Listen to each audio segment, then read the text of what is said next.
Well, g'day, folks. A little bit different today. Here's something that I recorded earlier. Is maybe that the best way to describe it? It's difficult not to record something earlier when you have a reason to record it earlier, and that reason is sitting just over here. But stick around. There'll be more that isn't recorded coming up after I've had a little chat with a bloke we haven't had on for a little while. I haven't had him around home for a while, and he's been off busy doing different pieces in his life and the movement, of course. But while he's been away, he's been thinking about things to say, do, and to push us all along. Because occasionally, as we all know, we need a bit of a push in the right direction, a gentle nudge, or as some genuinely say, a size 9 up your ass. There is one bloke that we genuinely love and respect to give us that size 9. That's him. John Wilson. G'day, Carl. G'day. How are you, buddy? All right. Thank you for the invitation to join you. Thank you for coming over. We got the laptop out the back today. We're trying to give it a nice backdrop, so to speak. So I'll move that and I'll pull myself out of the shot for a second so I can turn around and look at you. You've had a pretty big day today. Recently, in the recent past, you've been doing other interviews. I feel, slightly cheated on, but it's okay. It was the right kind of person you were talking to. A good chat with Ricardo Bosi, which I'm sure Rick will have coming up in the next 24 hours or so. You covered a lot of ground, and I just wanted to touch on a couple of those areas with you while you were here. The freedom movement, as I heard you say to Rick, seems to have stalled. Doesn't seem to be going anywhere, or if it's going somewhere, it's only going somewhere because they're selling something. Explain to me where you're at with the movement. What has to happen with us going forward? Okay. Let me try and I think I'm pointing the obvious out here. Okay. All right.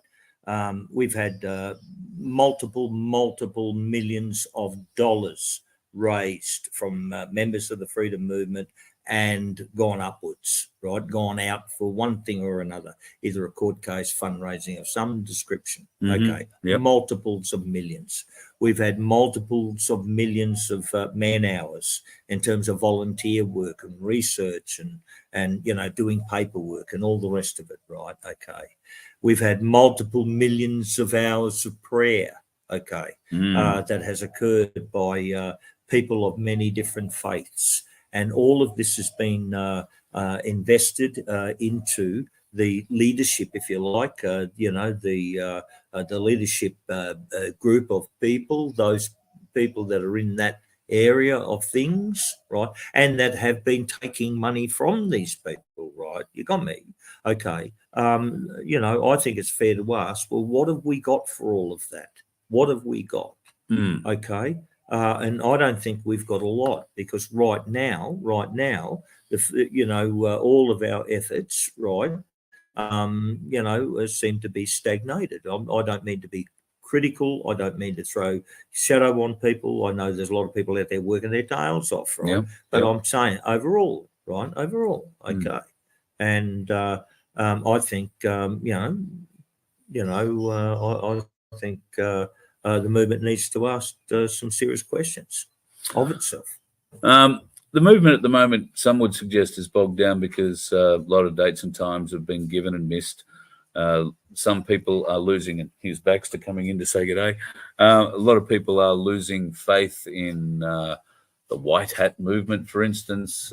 Some claiming it's not there at all. Q is just a psyop, and so forth. There are quite a number of different ideas that have been put forward, which indicate to me that people are they need to be united again. They need to get behind, I hope, a common goal that's going to help them band together, because I think it's only because we can band together we are going to get our strength from that going forward. Waiting for the military to come and save us. Where do you sit on that at the moment? There's been a lot of new intel coming out in the last month or so, and the plan always changes. So as we know, the plan has been changing for years, but are we still expecting the white hats to come, over the hill waving their weapons and in their armor? Okay. If that's the way it's described, no, not at all. I just try and deal with the evidence, right? Yeah. I deal with the evidence, right?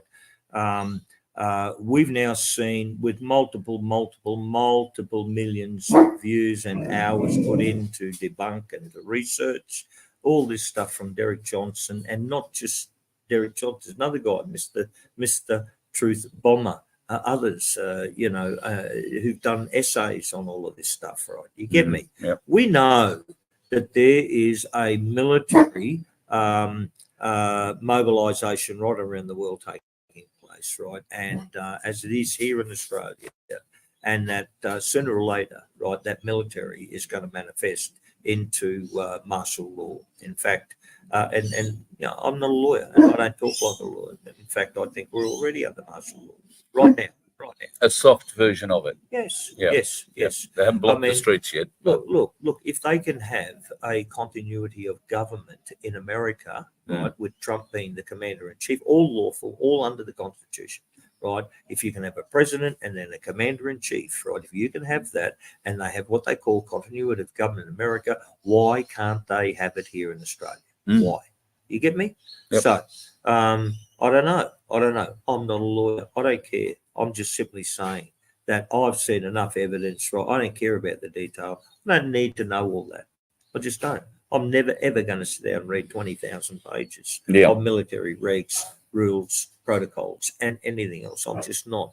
What I need to know is, do we have an active military participation in cleaning up our all this shit that we're in, mate? Do we have it in? Yes or no? And the evidence says yes.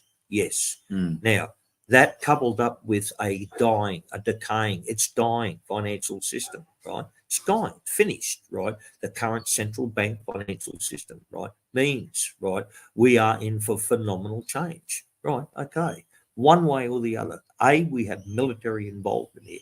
They are involved, and B, we're going to have a big financial reset, right? That's what the evidence says.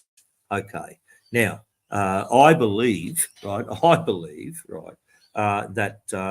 the belligerent occupiers here in Australia, yes, I think they're going to get cleaned out, but they're not going to hand it over. These people are fucking psychopaths.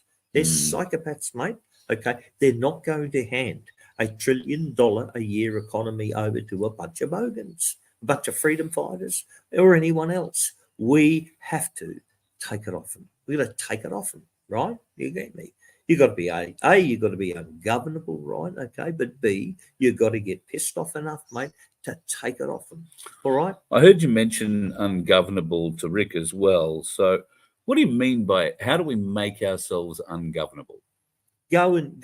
There's a shitload of people, mate. A shitload of people out there who do all sorts of things, mate, depending on what suits me doesn't suit everyone else, right? There's no uniform way. Basically, all I can say is put yourself beyond the reach of the government wherever you can, beyond their reach, okay? And wherever you can, throw a stick, whatever you can, into their spokes, right? If you have an opportunity to put a complaint in, or film the police, or film public officials and hold them accountable, or front up to their libraries, or whatever, do it. Become ungovernable. Listen, Jordan Peterson said, right, and I'm not pushing Jordan Peterson as anything, right, but in this case, you think he's right. He's saying, listen, guys, nice people. No, don't be a nice person. You have to be a dangerous person, mate. You've got to be a dangerous person. We are living in very dangerous times, and we in turn have to be dangerous. And it's just the facts of it. You get me? Do you feel the battle is? Well, I think we all feel the battle is being won. But what are the signs that you're seeing that give you that confidence? Look, the protocols of the Elder Zion says this, right? Okay, go and research those, everyone. Right? It says that the conspiracy will be so huge, so big that no one will be able to pick it and read it, right? And any that do, the few that do, any that do, will be thought of as being mad and crazy. You get me? So I say any of my remarks on that, right? Okay. I don't mind being called crazy. I'm just saying is that the freedom movement needs me. It needs me. And why it needs me is because I read the intelligence, right? I read the system. I read, the responses differently. As an old com, right, I'm trained to look at things differently. You understand me? And hence, you're not just getting the normal, mainstream spin on things. Many of the tools being employed by the other side are, in fact, we call them old communist tools, but the truth is they're old cabal tools that the communists use. Yes, and we were good at it. Pardon me. And you were schooled in it. Yes, literally schooled in it. Yes. And we've had some very interesting conversations about how they view, or that level of education, how they view the wider public, the government, the everything else. And it is an eye-opening view. Now, we're very lucky as a freedom movement to have, and I count myself especially blessed because I have free access to you, basically. But the freedom movement has access to your mind, which, while it does, get a bit colourful at times, there's nothing wrong with that. Your tactical mind, your political mind is wonderful and very, very, very active, very with in-depth analysis of the situation, the geopolitical situation, the local political situation. So to not utilize you to greater extent, I think would be a bit of a travesty and such a loss to the entire movement. But the problem is, who do you trust in the movement to go and work with? Because we have found, Rick has pointed out before previously, and continues to think that my place is one of them, the infiltrators around the place. I mean, I can't see you turning up on Dave Oneg's show anytime soon. So, what's the next step? Look, Carl, I'm perhaps one of the most underutilised assets within the freedom movement, okay? I don't say that by blowing smoke up my own arse, right? I'm just simply saying that look at my history, right? Look at what I've done and how I do it, right? But no one wants to touch me in the freedom movement, mate, and that makes me very, very suspicious, mate, very suspicious, right? I owe no one nothing. I don't want anything of anyone. I've never asked anyone for anything, right? I offer my services, right, and my work, right, unconditionally, free of charge of any encumbrance, right? Now, we are dealing with my assessment as an old com, right? We are dealing with three moving parts. You've got the government. You've got the deep state that lays behind the government, right? Okay, government, we all know who they are, the staffers and all that sort of shit, right? They're the public smacking boys. The deep state, which is all of your bureaucratic mandarins, right? Long-serving justices, chief justice and chief magistrates and, all that. You get me? Yep. And unions. They're the shadow government. And behind them, you got the deep state. Now, the deep state are your George Soros NGOs, right, that fly all sorts of different flags. Just on George Soros. So, aside from the fact that we know he's dead, in the public, he has handed over control of his empire to his son. Now, the son is in his early 30s, I think, from memory, it might be late 30s. And from what I'm reading, is divesting himself of all those companies that were involved with governments all over the world. Do you feel that there's a chance Soros has done a deal that allows his family to remain alive, provided they start getting out of Dad's business and have the control to do it? All I know, I can't be sure of any of that, Carl, any of it. But this is what I do know, right? I do know that President Trump signed executive orders, right, to asset strip, right, individuals and corporations, mate, to asset strip them if they've been involved in certain criminal, stuff, such as trafficking, such as child abuse and so on. Mm. Now, is it related? I don't know. Only President Trump and others would know that. However, there's been a lot of it happening. A lot of it, mate.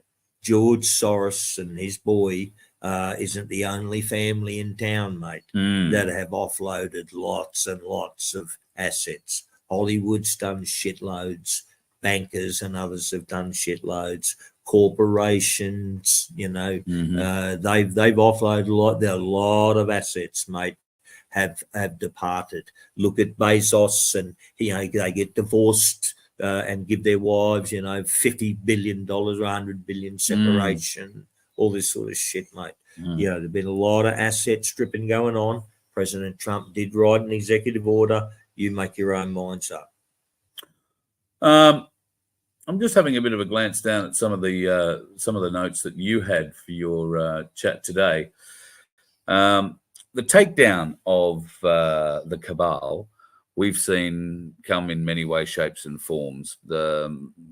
Obviously, for the last fair while now, I've been calling for the people to be the power that they are. Unified, we are the strength. But it's now increasingly, at least in America, starting to look like they're going to use RICO laws to take down the Biden-Obama cabal. I also noticed today Tucker Carlson is quite openly talking about 2008 and the ex-jailbird male prostitute who had sex and smoked crack cocaine with Obama.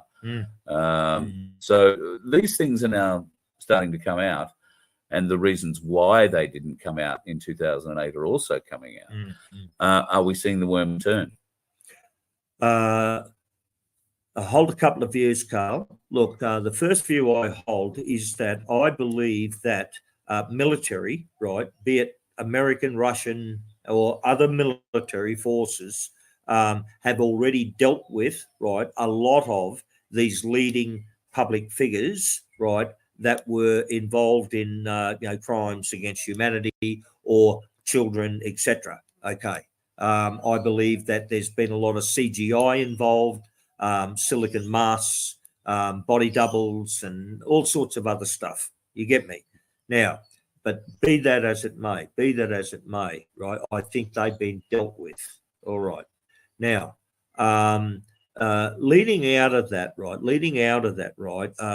you're now seeing President Trump and Rudy Giuliani and others being charged under the RICO laws, right, which is like an organized crime law, right? Okay. Now, crime syndicate stuff. Now, we are now seeing that become more and more mentioned, RICO. Okay. And at the same time, that's being ramped up, the whole notion of that, getting a better understanding of that, right? Okay. You're seeing more and more crimes of Biden, and not just Biden, but many others, right? Barack Obama, as you say, right? I mean, we've got Hunter Biden, we've got all sorts of stuff. Ghislaine Maxwell, we've got, brother Julian Assange, for sake. You get me? Yep. You start talking crime syndications and crime networks and all the rest of it, right? Okay. Man, you are talking a massive sweep. Massive. Okay. I've heard numbers like 140,000 sealed indictments and so on and so on. I've seen prison ships. I've seen Guantanamo Bay expanded. I've seen all sorts of evidence, right? What does it all mean? I don't quite know. No one does. No one knows how this is going to be operationally executed, apart from a handful, and no one knows when it's going to be occupationally executed. But is it going to happen? Yes, it is. And are RICO laws going to be used? Yes, they are. And once they establish a crime syndication, a pattern of crimes, once laws are broken in 2 states, once a few things are triggered, right, man, it doesn't matter whether you're the Don, the captain, or the sergeant, or the murderer on the ground, the mobster on the ground, mate. If the mobster on the ground commits the crime, right, they can charge the lot of them. I mean, I've watched interviews with Sammy the Bull and the Gattos and stuff like that, mate. And they've been asked, how did the RICO laws affect you? And you know what they've all said? They fucked us, mate. Giuliani and the RICO laws, backed up by big, heavy law enforcement, fucked us. They jailed us, mate, one after the other. And in their wisdom, the Democratic prosecutor has got Giuliani, Trump, and I think 12 or 14 other members of Trump's entourage charged under RICO laws in Georgia. It's a circus, mate. It's theatre. I can't believe it, mate. You've got the best man on RICO, right, being Giuliani, who cleaned up the New York mobsters with it, mate. He did. He struck fear in their hearts. And here they've charged him with election collusion or election conspiracy or something, along with Trump. You get me? This is theatre, mate. It's theatre. It's either theatre or mate, this is utter desperation of incalculable bloody desperation. Yeah, you know. It's unbelievable that you cannot question the outcome of an election, especially when there is considerable evidence outside of it. All right, mate. I don't want to hold you up forever. You've been talking now for a couple of hours, so I don't want to hold you up. Thanks for sharing some time with us today here my pleasure, on the Voice mate. of Freedom. It's a great pleasure and a privilege as always to have you in here. I'm going to have to turn myself back around to be in here so I can find what buttons I've got to push to say goodbye. Well, maybe what I won't do, or what I will do, is not say goodbye, but I'll just snap my fingers, and next time you see me, I'll be back in the studio. Let's see if I can snap my fingers. There you go. The marvels of modern technology. Provided, of course, I've actually got the microphone on and it's working and you can hear me in here. So good evening, folks. Yes, I recorded that a little earlier today with John Wilson. He was out here. I gave him a bit of a hand. He sat down and had a chat with Ricardo Bosi today as well. And I'm sure Rick will have that up in the next 24 hours or so. So keep your eye out. If you were anywhere, I would suggest within at least 2 suburbs of me, you probably would have heard most of it. He was in fine form. Can I just say that? Fine form. Hey, some interesting things are happening in our news tonight. Now, I don't know whether or not you believe too much that comes out of news.com.au, but I did see just before I went to air, big headline, warning issued that 75% of all ASX listed companies at risk of collapse. And apparently an expert is sounding the alarm, and not just one, a number of them, over a large number of financially weak companies listed on the stock exchange, as multiple have gone bust in the past year and more failures are expected. In fact, the new report released by the financial market research firm Stock Doctor released today said at least 70% of ASX listed companies are at serious risk of failure. That includes a number in the top 20. Sobering results, one would think. Now, you've probably heard me prattle on for some time about getting into gold and silver. Historically, you will have heard me say over the last couple of nights that the markets tend to crash in September and October. And maybe you want to have a little bit of gold and silver put away for, well, that rainy day. Can I tell you, Ainsley Bullion are the people to go and have a bit of a chat to. If you have an opportunity to go and see them, even if it's only just to buy one coin, I can tell you, folks, if this goes the way that we think it's going to go, then that one coin, what are they worth today? $40, $41 or something like that. That coin could have a considerable number of zeros added to it in value. So if you're a bit worried, and if you are heavily involved in the stock market, I don't mean to scare you, but and I know there are a lot of self-funded retirees who are heavily invested in the stock market. Hopefully, many of you will have taken advice from Cass Smith from Freedom Financial Services or Solutions and started up a self-managed super fund. If you haven't done that, might be time to start thinking about it. In fact, the time was probably some time ago, but it looks like they're not predicting any great crash here at the moment. But with 70% of the ASX listed companies listed as at serious risk of failure, you might want to be pulling a few bucks out of there and getting online to ainsleyBullion.com.au and placing an order. It'll turn up securely. It's all insured in transit, and all you've got to do is be there to sign for it at the door. It's pretty simple, and it's a great way of safeguarding your paper money and turning it into something of actual value. Because if the markets go, if everything else goes, that piece of paper that you've got in your wallet not going to be worth what you think it is. Trust me. But that bit of gold you've got in your pocket, or that bit of silver you've got in your pocket, or around your wrist, that could be worth a lot more. A lot more. So yeah, go and give yourself a look at ainslieybullion.com.au. See whether or not you can't buy yourself a coin. In fact, I've just told Laura in the last couple of days she's got this new job, and I've suggested to her that once a week she should find $40 or whatever it is to buy a coin and just have it delivered. She doesn't have to think about it, just turns up every week. And I wish I had known to do that when I was, well, obviously a lot younger than her probably, but even then at her age, it would have made a significant difference to me today. So hopefully, you know, kids are like, I don't listen. And she's just got a job for the first time in, well, must be close to 3 years at least. So I guess she's entitled to a little bit of freedom, and she can figure out what she wants to do with her money. That's part of what we all get to do. It's choices, folks. We get to make decisions, and we live by the consequences of those decisions.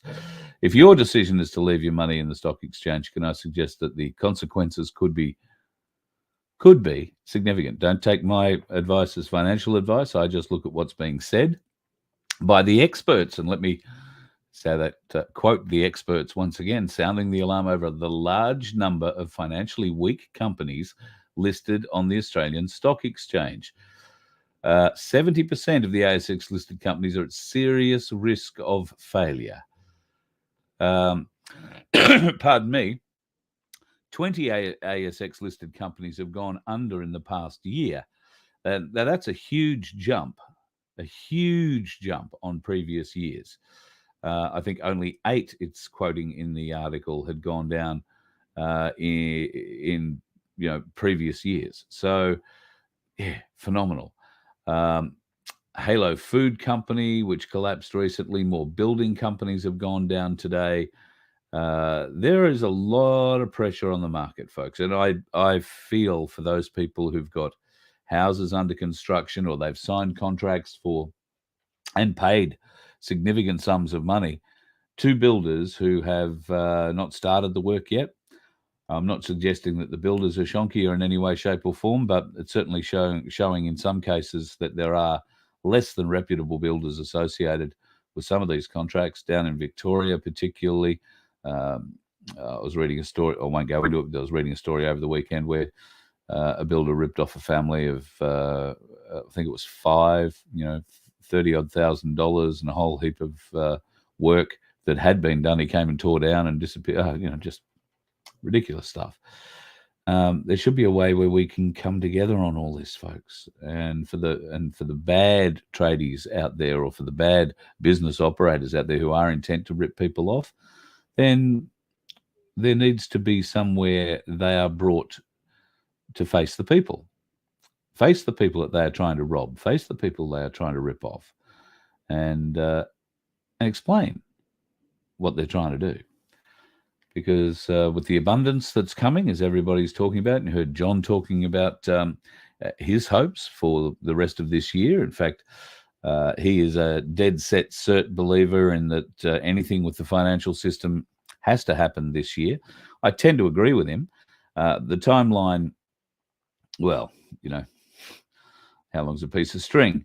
But historically, September and October are not good months for the stock market for a variety of reasons. Now, add to those variety of reasons, including the pressures being put on many companies to what do they call it? A margin call placed on them. That means they've got to come good and show that they have the assets. Of course, we know the Federal Reserve was given till the 31st of July to pay back all the money that or all the debt that it had, or it lost all its assets. Of course, it couldn't pay back any of the debt because they got no money. So forfeit all the assets. And the Federal Reserve is now back under the wing of the US Treasury, whereas before it was above it. So the Treasury is now in control of the Fed once again, as it should have been all the way along. So, yeah, interesting times happening in the markets, and I can't stress to you enough what a silver coin could be worth to you in the very, very near future. AinsleyBullion.com.au. If you've got a spare $40, in fact, you don't even need $40. Ainsley Bullion, where is mine? Let me see if I've got it. No, it didn't come in one of those. I think I may have put it away already. But I did get a half-ounce coin from Ainsley Bullion. Now, they are the only bullion sellers in the country doing a half-ounce silver coin. So I haven't looked at the price, but I'm pretty confident it'll be around $20, maybe maybe a little bit more. Let me just see if I can bring it up here. I'm sorry, I've got to... $26.82 you can buy a half ounce for, and see, there you go.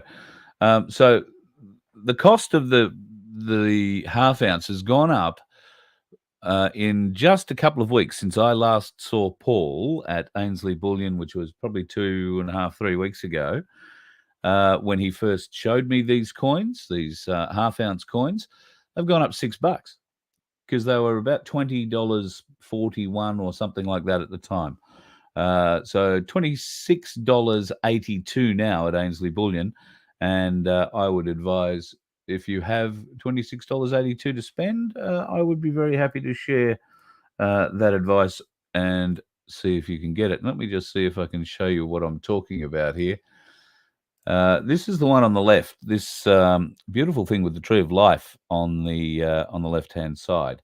So if you have any desire whatsoever, of course, there's a whole heap of other little things there. The one inch minted kangaroo, $44.80 for that, $45 for a skippy, and if you are feeling the urge, you can buy some gold there too. But I'm afraid silver is about where I'm at the moment, and if that's what your budget is, then I promise you, $26.82 invested tonight is going to make more money for you by this time.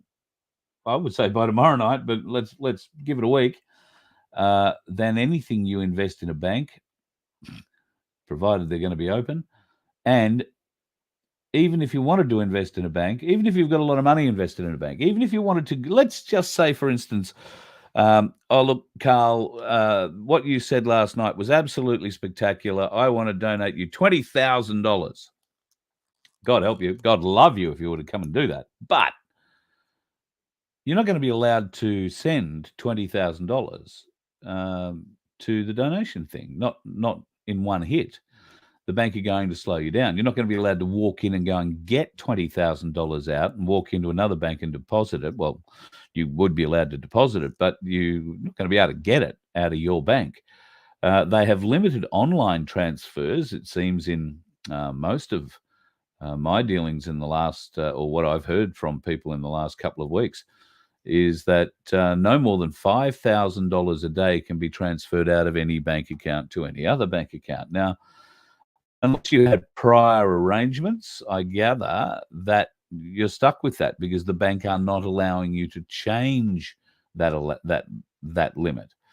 They are, of course, making investigations into why you want your money. If you walk in and say you want, $5,000, $6,000, $10,000 cash, they want to know what you're doing with it. Now, you're under no obligation to tell them, so I don't feel that you have to, but be aware you are going to be quizzed. And, none of their business, but they're going to try and find out. So there is a very entertaining video of a bloke who's gone in and is, sort of taking $6,000, $8,000, $10,000 out at a time. Wouldn't it be nice to have a bank account like that? And when they're quizzing him, he's using all sorts of very funny excuses, like, "Oh, my wife's really unhappy with me, and I've got to really go and I've got to buy something nice to make it up to her." And the lady behind the counter goes, well, why don't you just buy her flowers? She said, oh, she doesn't like flowers. She likes really expensive jewelry and handbags and shit like that. This woman's just sort of looking, oh, right. So yeah, come up with some creative ideas if because you know they are going to ask you if you're going to take even a reasonable sum out, $1,000 out, they're going to ask you what you're going to do with it. Oh, what are you doing today? Going shopping, are you? What are you buying? And it'll all sound nice, it'll all sound friendly, but don't tell them. Don't tell them. Tell them something outrageous. Tell them you're just going down to Happy Slappers, adult emporium, because you saw that they had a great special on double-ended black dildos or something, and you and your husband or wife thought that might be a great present for the granddaughter. And just watch the look on their face. I hope some of you are laughing at that. I know you will be. Keithy, I know you will be. ANZ have a daily limit of 25K by the app and 25K by internet. My understanding is, Barry, that if you haven't already had that prearranged, then you're not going to be allowed to get it up that high. But I'm not sure how actual true that is. I've never had to remove that sort of money from my bank account. So, it's all new and novel experience for us all. Yeah. Let me have a bit of a look here. Carl, what's this crunch? Thoughts on Rick turned on Darren? Shit, I picked a good one tonight, didn't I? All right.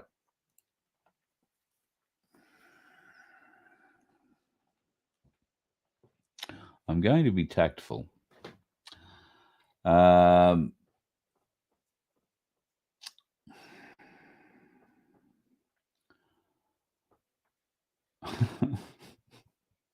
to be tactful. If Rick believes that my place, particularly in Queensland, is infiltrated, Rick would need to have infiltrated my place, Queensland, to know that. Just a thing. If he hasn't, he's clearly got some spies who have, and who cares. It's not a problem. I don't see that my place and Rick and A1 are miles and miles apart.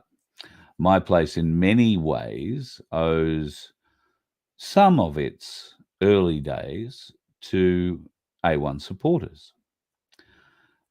It has grown since then.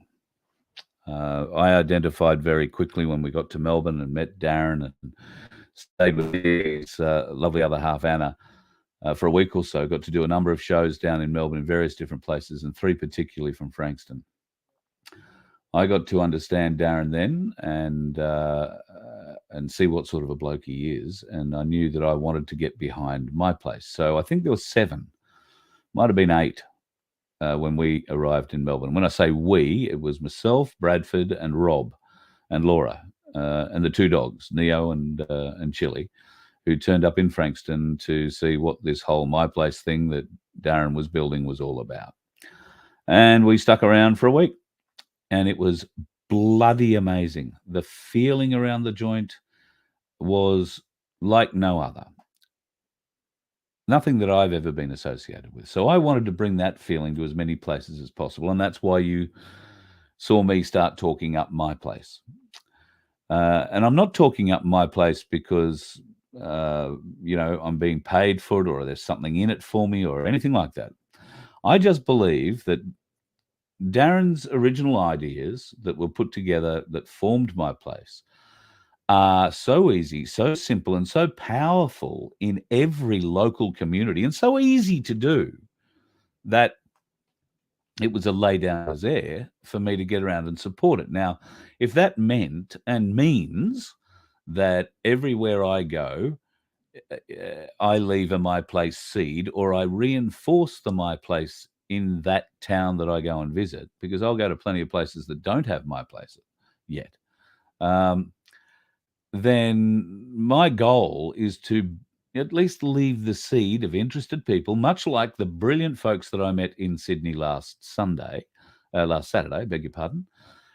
People were laughing, saying, oh, there was, 100, 150 people there maybe. And the online trolls are saying, oh, bloody useless rollout, bloody useless rollout. Well, no, this wasn't an example of how many people would come to my place.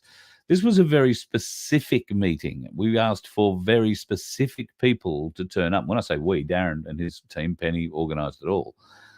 They were looking for people who are doers, who will be admins, who will look after, grow, nurture, foster their own My Place. And splitting Sydney into a number of areas so that if you happen to live in Penrith, you don't have to go to, North Wollongong to your local My Place.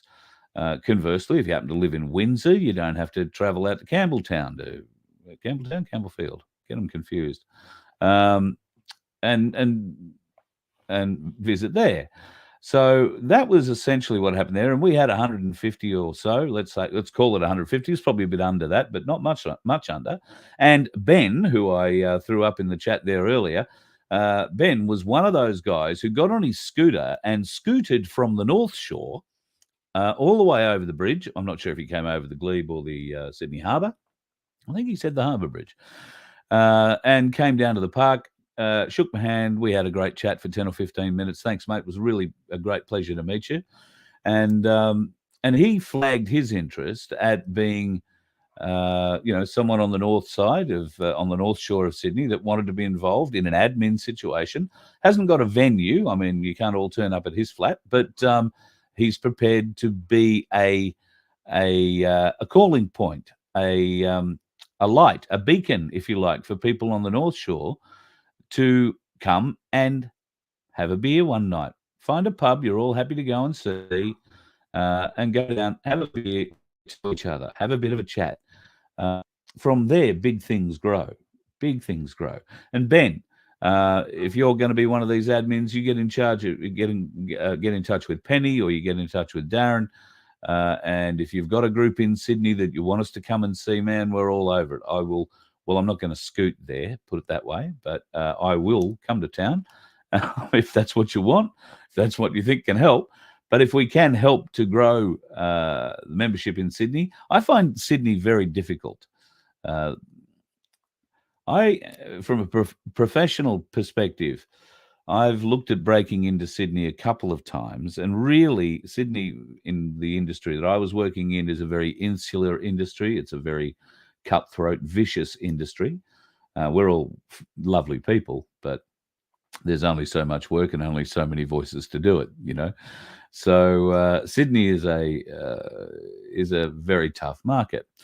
And if you want to go there, you've essentially got to move there if you want to get noticed in Sydney studios and all that sort of stuff. So I took the plunge and I moved to Sydney for 3 months to suck it and see. I thought, I'm prepared to starve for 2 of them. By the end of 2 months, I might start to get a little bit of work out of it.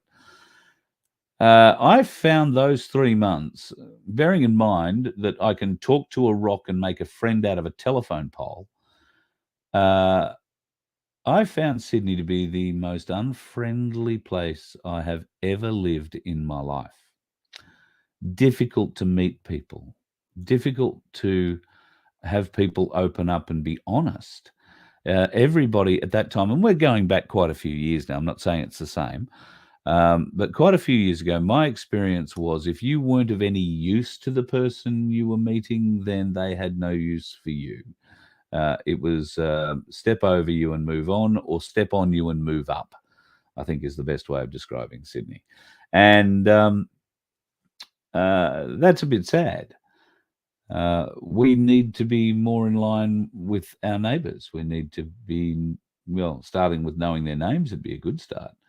And seeing what they're into. How awake are they? No need to go shoving red pills down their throat. Just suss them out. See if they're interested in coming to a market one day that you might organise for your My Place. Are they into art? Are they into craft? Do they like talking politics? Because there are groups in My Place that do all that sort of stuff. And this is the wonderful thing about My Place. And and what will be released very soon, what I think probably one of the greatest useful tools for all of us going forward. And I haven't even had a look at this yet, but I've just, Vince is told me a little bit about it. Luke has told me a bit about it. Darren's probably told me more about it than anybody else. But the Unity Hub that My Place are bringing forward shortly is something for us all. We just got to get behind that. And if you have a business, right, if you have a business, get into the Unity Hub and get promoted. Sell your products all over the country, all over the world. So you'll get the Unity Hub very shortly coming your way with another rollout across the My Place network. And Darren, I think Luke, Vince, a few others will be bringing people up to speed within the My Place network about that in the not too distant future. But I am very excited for that. And I'm so pleased and so proud that Darren has allowed me to be, if you like, a roving ambassador for My Place. My goal is to help My Place grow even more. So since myself and the Galactic Larrikins came on board down in Melbourne, we've gone from 8 to, I think it's 170 My Places around Australia. Now, I'm certainly not taking credit for all of that. Darren and his team deserve the credit for all of that. If you heard about it through me, then that's great. But at the end of the day, I am simply the guy who plants the seed. You folks, where I plant it, are the ones that make it grow. And I'm rapt and so pleased for all of you being involved in this, which brings me back to what we were talking about with Rick. And well, we do have some differences. Rick seems to think that TAP have infiltrated My Place in Queensland, particularly. Well, so what? If they have, and I haven't come across anywhere outside of one place I would name straight off, and one I suspect. I don't believe there's any infiltration. What I see is people united. What I have seen is TAP people come into My Place and not bother going back to TAP. I've seen a lot of that. I've seen their membership start to shake. And this is the reason why they're attacking. Now, why would Bosie attack? Well, I'll be brutally honest because, he's not coming on my show to talk. So I'm going to be brutally honest. In my assessment, A1 are losing support all over the country. All over the country. Rick has been on a global tour of America. You know how they have the World Championship of everything. He has been doing his chat shows and doing his intel briefs and generally raising his profile amongst the followers of the guys he's been talking with overseas. And all power to him.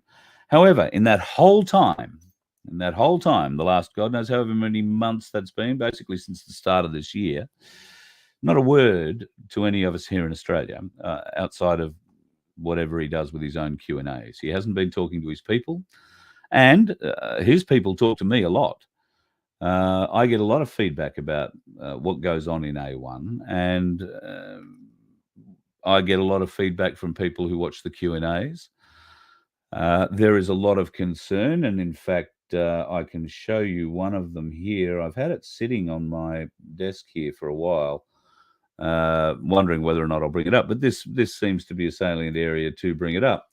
Now, this was a comment on a Telegram channel to do with Rick. I hope he's not giving the current crop of army personnel serving a 1 hectare of land, because no one has organised a squad of them to arrest the corrupt that infiltrates the army, and none of them have attempted to have the dirty scum that runs through there removed. Their excuse was, I was just following orders, it ain't going to cut it. Retired veterans deserve the hectare of land without a doubt, but not the current serving personnel, as they are a disgrace to the uniform they are wearing. So angry with them. They have not raised a finger over the last 4 years to help the people over this tyranny and our corporation, and the corporation has bestowed upon the people of Australia. So that refers to a comment that Rick made in a live, 1 or 2 lives ago, and I think he's been making it on and off now for a few. And that is that he felt that every retired and serving military person should receive 1 hectare or 1 acre, I'm not sure, of land as a payment, a thank you for their service. And ordinarily, I would agree. Certainly, there were free housing and free land things for returned servicemen after the World Wars, and I believe after Vietnam, Korea as well. I'm not sure. I think some servicemen had access to low or zero interest loans after the first invasion of Iraq, but not sure after that. I think they might be low interest, but not zero interest. So I've forgotten where all that was going now. So yeah, Rick seems to think that my place is in Queensland infected with tap people. Well, they tap people in a my place stick out like a set of dog's balls on a black snake. You just don't expect to see it, right? They really do pop out like that. And there are ways and means I can show you. Well, no, if I show you, they'll change. So, but there are the things that you do, and if you're a good-hearted person, you will see this. Generally, they'll come in, they'll have all these wonderful, great ideas, and then they'll, need funding, and they'll have ideas about where that funding might come from, and they might be introducing people with funding ideas to the group. Ask where that funding is coming from. Ask who those people are. Are the UN involved in any way, shape, or form? Because it's been my experience that from TAP's own mouth that they're relying on UN backing for everything that they do. And their plan, like any good UN or Freemasonic plan, starts with primary school or before preschool education, getting to the kids. Okay? That's where it starts. You go and ask them. They're happy enough to admit it. And it is. But what are you going to teach them? You're just going to start this filth all over again. That's what I suspect. And they haven't been able to be convinced otherwise yet. So I'm always open to being convinced, but none of their arguments that have been presented have touched me. And sadly, former Dr. David Nixon, who was doing a bit of experiment stuff with me, we wound up having a bit of a chat. I found out he's on the executive of TAP. That one got past me. So I feel very sorry for that. I think David does too.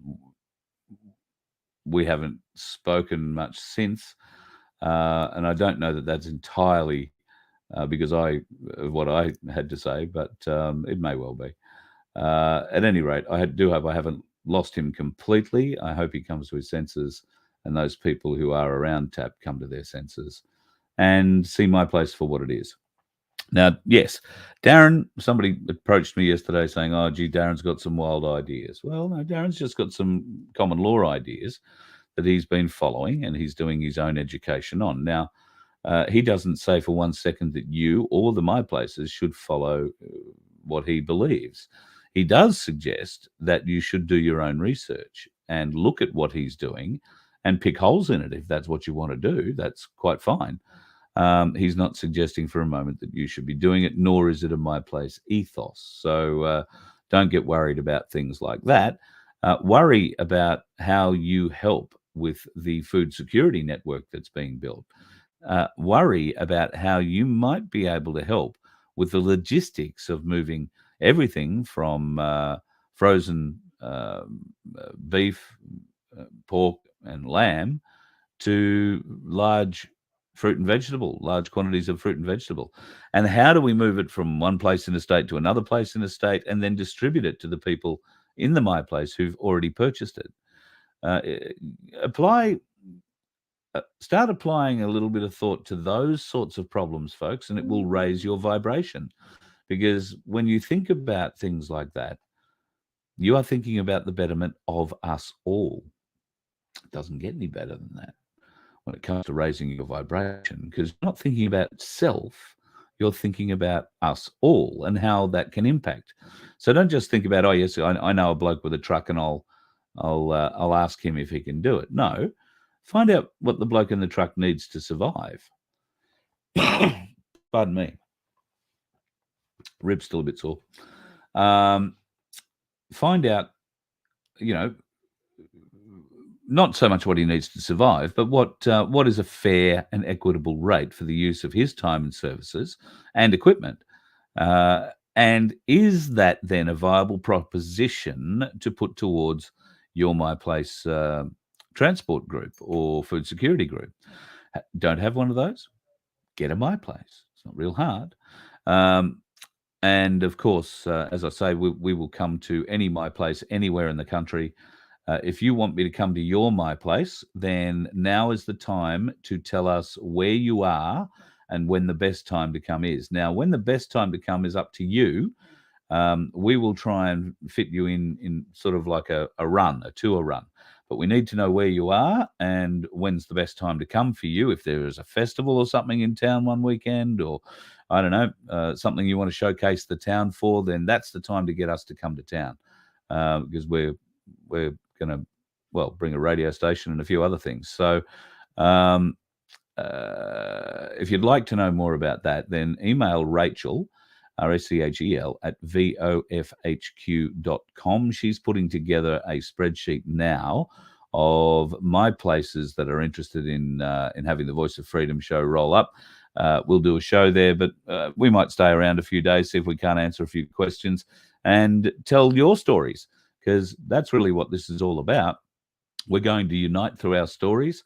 We're going to unite through our ideas. And together we will find that unified solution, folks. We will find it. Thank you to everybody, too, who has emailed and made requests for more details on Tim Dwyer's H2 engine conversion system, the hydrogen conversion system. If you are interested in getting details on that, he's doing a great offer for Voice of Freedom folks. You can email, told you Vince would get the email up. I never saw it in the chat, but it's h2@vofhq.com. h2@vofhq.com. Ordinarily, I think he said the price was nearly $4,000 to get this unit and get it put in. But for Voice of Freedom followers, you'll be able to get the unit for $3,400, and it's 5 screws, 1 box and 1 hose, I think, that has to be attached. And not a hard thing to do. It's not like you've got to drive to Adelaide to have it fitted. And what will that box do? Well, don't quote me on the figures, because I'm probably going to mess them up because I've got so many of them running through my head at the moment. However, if you are driving a petrol vehicle alone, just petrol alone, you are probably going to get the least amount of savings or extra mileage per kilometre, if you like, for whatever reason. Now, you can expect somewhere up to a 15% increase in your mileage and a 10 to 15% increase in your power output. So that's nothing to sneeze at. Nothing to sneeze at all. If you're driving a diesel, radically different. You can expect a 20% plus increase in your mileage, your kilometers per litre traveled, and you can expect a very safe and very clean engine running through your system. At the moment, you may have a particulate burning system. You may have had this experience where you pull up at a set of traffic lights beside a delivery truck, and it's got a exhaust stack poking up behind the cab, and all of a sudden the thing starts to rev. It goes up to a high rev for a couple of minutes and then just drops down again. Well, that's a particulate burn. That's the exhaust doing a check, because its particulate filter is filled up with diesel particulate that hasn't been burned in the combustion process, and it burns all that and blows it out the stack, so in a much cleaner way. Well, all the hydrogen system does with the diesel is make it burn that much hotter. There is no particulate left over. In fact, there's nothing left over once the reaction happens. So it can give you increases up to 30% in some cases. And it's, well, nothing to be sneezed at. Now, if you run LPG and petrol, or LPG and diesel, or can you do LPG and diesel? I don't know. But if you do LPG and petrol, you will get a significant saving on the LPG as well, 20% or so. So even if you're only getting 10% off the petrol and 20% off the LPG, overall you are getting a massive 30% increase in your range and a 10 to 15% increase in power output. That's pretty bloody significant. And if you are doing a lap of the country and you know how much fuel is, well, I mean, today I put $50 worth of fuel in the car today, and I didn't even get 25 litres from memory. So, yeah, I think I got closer to 20 litres for 50 odd bucks. So I don't know, $1.24, $2.24 or $5 per litre for diesel. Petrol wasn't that much better, I don't think. That's the pathetic one that's made out of, well, it's not pathetic, I suppose it has its place, but the stuff that's made out of the sugarcane. I wouldn't run that in my car, and I could show you a set of spark plugs that got taken out of Laura's car that's been running E10 in it, and trust me, you don't want to run E10 in it. They're rusted. And yeah, not good. So I guess I should go back to what we were talking about with Bosie. So yeah, I don't know. I don't know what Rick's problem is with my place. If he was that concerned, he could fix it in a heartbeat by simply turning up. You reckon there's going to be tap people who are going to hang around when Bosie's in the house? I don't know.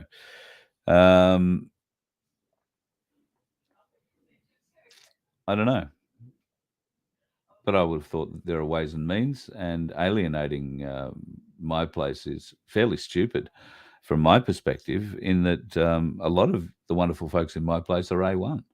And while A1 still, has a certain level of support, be under absolutely no misapprehension. There are people, it's shedding followers. A1 is shedding followers, in part because of things like he's saying about the 1 acre of land. And then he's saying, oh, the coppers should get land too. Well, I hope, certainly doesn't mean the coppers that are working now, I hope, or the ones that have been working for the last few years. Because I can't see too much public support for that going through either. Rick also has a significant investment in being the 51st or the 52nd state of America. And I dare say, because he spent so much time talking to his American mates this last year, that kettle drum is ringing loudly in his ears. It's a great one and a brotherhood building one for his American audience, but it is not what I would call a uniting argument here in Australia. Without wanting to offend any of our American brethren, there isn't a huge groundswell of support for Australia to become the 51st or the 52nd state of the USA. In fact, Darren Bergworth is a very vocal opponent of it, and I'm sure would use the My Place platform at the appropriate time to, have his say. But that's the beautiful thing about the My Place platform. So can anybody else. That's what the Voice of Freedom platform is about. If you want to come up and say something converse or negative or against, or you've got facts against what I'm saying, by all means, let's hear it. And that isn't issued as a challenge. It is issued in a very human way, because it is only through differing discourse that we learn things. We learn things about each other. Sometimes through conversation. It might take days. It won't be one conversation. It might be many. But sometimes you can have little breakthroughs where the other person may agree, oh, you might have a point there, but I'm not going to give you too many more points, right? Oh, you might have. Eventually, you'll find you have common ground. And that's all we need as humanity going forward. We need to find our common ground. We need to stop being greedy, stop thinking about number one, and start thinking about how we can help those around us in greater need. There are a couple of little videos I was going to play tonight, but I see I've already run over an hour. I do want to play this one. A lot of you may well have seen it, and it's probably going to get me banned off YouTube. So Nun2K followers, just remember, if you don't see me on Nun2K, we'll be over on the other channels, or come and join us on Rumble. Hello to everybody on Rumble tonight too. Quite a few in there. Great to see you. Tucker Carlson, well, he's just been doing some pretty big interviews recently, but he was interviewed recently. He had a couple of very interesting things to say, talking about how the media particularly was bought off during the Obama years. Have a listen to this. Everybody I knew, the world I lived in Northwest DC, like everyone works either directly for the government or is a parasite on government effectively, including people I love and know really well. And the media is too, by the way. I mean, the media is reporting on government, but it's also dependent on government. In 2008, it became really clear that Barack Obama had been having sex with men and smoking crack. And a guy came forward, Larry Sinclair, and said, I'll sign an affidavit. And he did. I'll take a lie detector. And he did. I smoked crack with Barack Obama and had sex with him. Well, that was obviously true. Nobody reported it, not because they were squeamish about sex or drugs, but because the Obama campaign said anyone who reports on this gets no access to the Obama campaign. And so they didn't report on it. So that happens. That's just one small example, but that happens all the time with lots of different issues. Now, and do you believe that transpired, or do you believe the guy is legitimate, or both? Oh, the Larry Sinclair story? Oh, that definitely happened. Oh, for sure. I mean, I've talked to Larry Sinclair about it, and definitely it happened. I mean, Larry Sinclair's been in and out of prison during one period. I mean, 40 years ago, he was in and out of prison. He's got a criminal record by definition. He's, poor. He's got a disordered life. He's missing a tooth. Like, he's not, an Atlantic fellow. He's not going to the Aspen Ideas Festival. I think he has a record of deception. Obviously, he does. But this story, if you listen to it in detail, is clearly true. I mean, I'm going to do an interview with him and you can hear it. And again, it's not going to change the world that Barack Obama likes dudes. I think this was well known. Barack Obama said so himself in a letter to his girlfriend. And by the way, that's kind of Barack Obama's business. I'm not attacking him for liking dudes. I'm just saying the amount of lying in the media about it was unbelievable. Like, people knew this was true, and it was quite obviously true at the time. And people who covered the campaign didn't say anything about it because they didn't want to lose access to the campaign. And that happens all the time up and down government. So it's almost like if you have a housekeeper, you think, she works for me. But if you have a housekeeper long enough, you realize, well, you actually work for her, and you get caught up in her dramas. Do you know what I mean? Like, yeah, there's a weird dynamic where you switch places with people. And by the way, fire her abruptly, and she'll write a tell-all book about Tucker at home.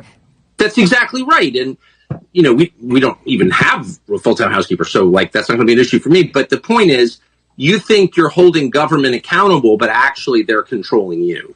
That's really the dynamic in Washington. But, you're living in the soup, and it's hard to see it at work. And this is a long way of saying the conclusions I've reached are middle-aged conclusions. And that's a lot of it. Right. It's just that I've gotten older, and you can't see certain things when you're younger. And it's like young people, you'd think they'd be the most open-minded of all. They're the least open-minded because they're afraid of the future.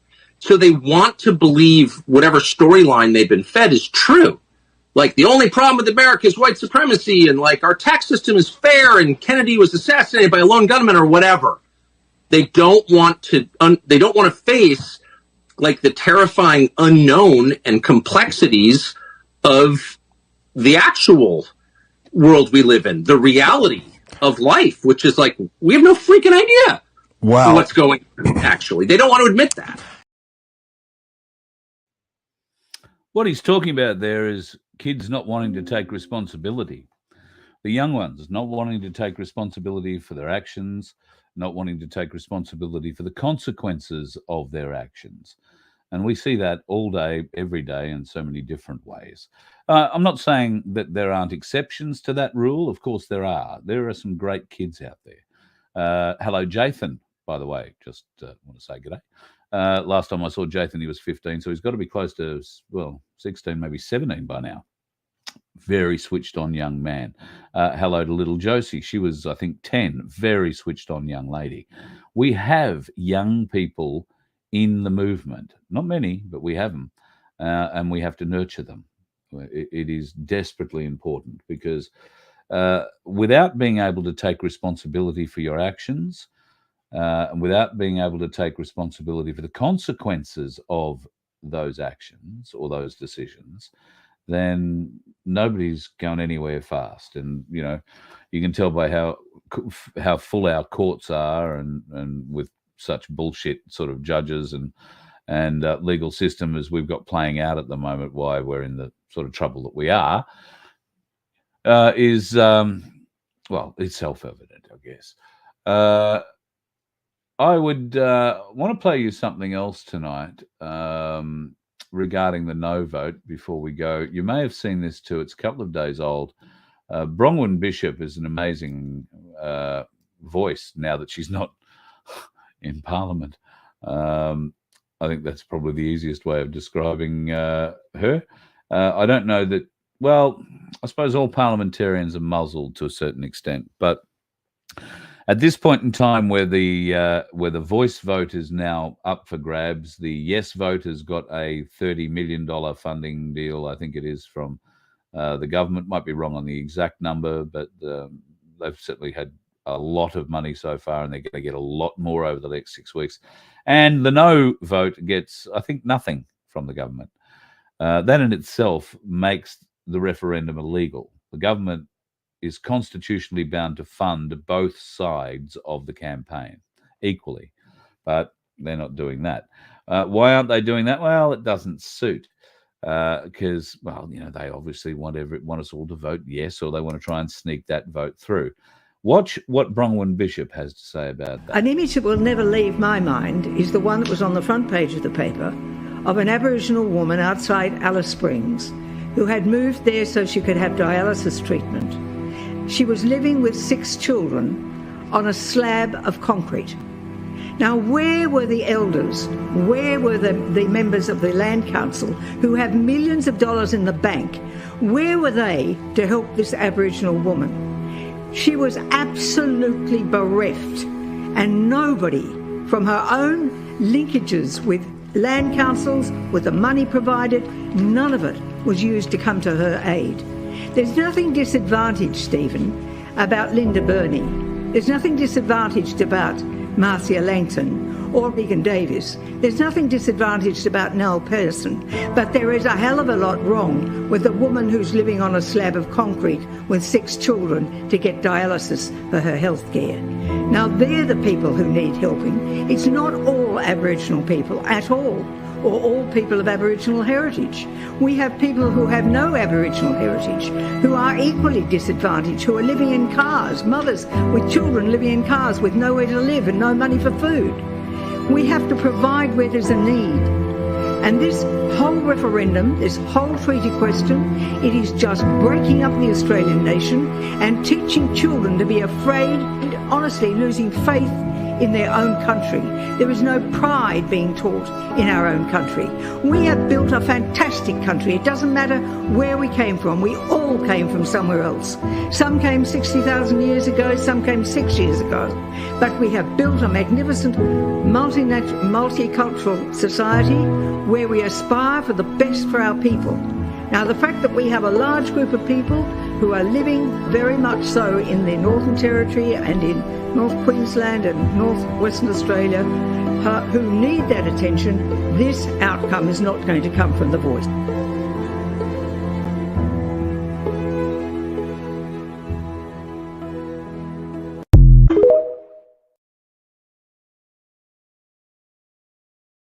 %100% right.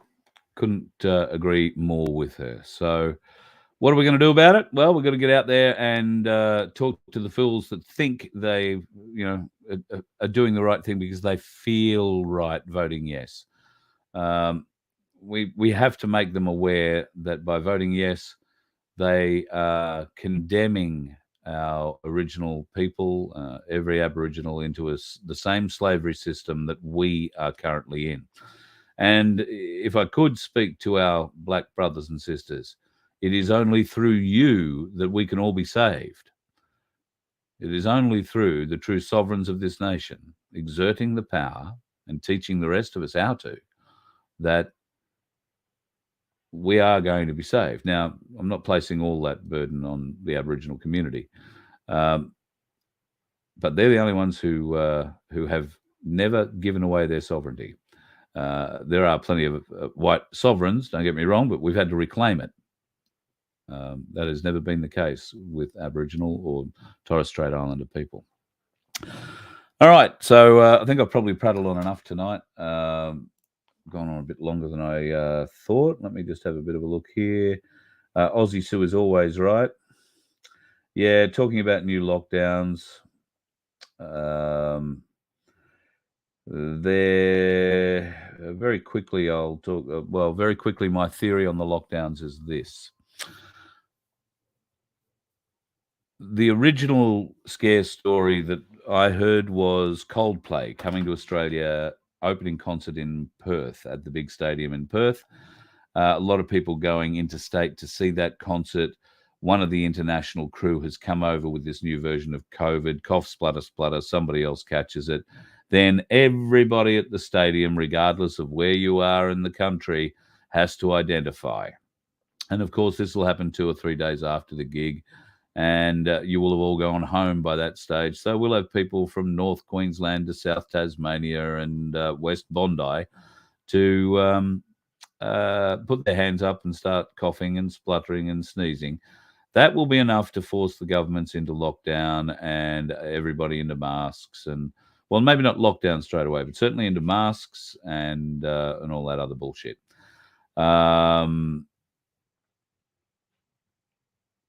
Do not comply. Do not comply. However, on the other hand, we have also been known to say in the past that when the lockdown comes, do not go outside. Obey it, because there's every chance you get shot for being outside. So, I don't know. Gets a bit funny, doesn't it? Especially when you're looking into a very dirty, not too clear crystal ball that's got 1 or 2 cracks in it from past indiscretions, can we add? So, yeah, I don't know. Too far out at this stage to say would be my pick. But the stock markets, be watching them real close. If you do have the opportunity to go out and buy yourself a coin or a bit more, then can I suggest to you, Paul and the team at Ainsley Bullion in Brisbane and Melbourne, but they ship anywhere in the country. They are fabulous folks to deal with. They'll give you the best rate. Tell them Voice of Freedom sent you, okay? And nudge, nudge, wink, wink. They might smile at you in a different way. But, yeah, tell them the Voice of Freedom sent you, and Paul and the team will look after you. And as I say, if you can afford, what would we say it was, $26.82 for the half-ounce coin, or 40, what was it, $46 for a 1 ounce coin. If you can buy one of those a week, you're going to be in very good stead. If you can get your money out of Big Super and through Cass and her team at Freedom Financial Solutions, get yourself a self-managed super fund, then you might be able to convert a few more of those dollars into something a bit better than a coin, maybe a silver bar or 5 or 10 or 20, or maybe a gold. Who knows? All nice to get if you can get it. Thank you, folks, for joining me again tonight. Tomorrow night, the plan is to do another show tomorrow night. For those folks, thank you who have been inquiring about my back health. Since visiting the specialist chiropractor the other day, I have had nothing but spectacular results with my neck and my back. I am still nursing a very, very, very sore area, 2 very sore areas on the bottom left rib cage. That seems to be where I've torn muscle or ligament or cartilage or whatever. And when I say I've torn it, she did. Bloody Thai assassin. Haven't had any more negotiations on getting my X-ray fees covered yet. Still no increase on 3 hours, but I've definitely had to draw a line against massages for life. So I don't know. There might be more in it yet. Me and me rubber ball, however, we'll just continue doing what we do. You guys have a great night. Be safe on the roads. Watch out for the dickheads, hey? You let one ant stand up to us, then they all might stand up. Those puny little ants outnumber us 100 to 1. And if they ever figure that out, there goes our way of life. It's not about food. It's about keeping those ants in line. That's why we're going back. Does anybody else want to stay? Let's ride!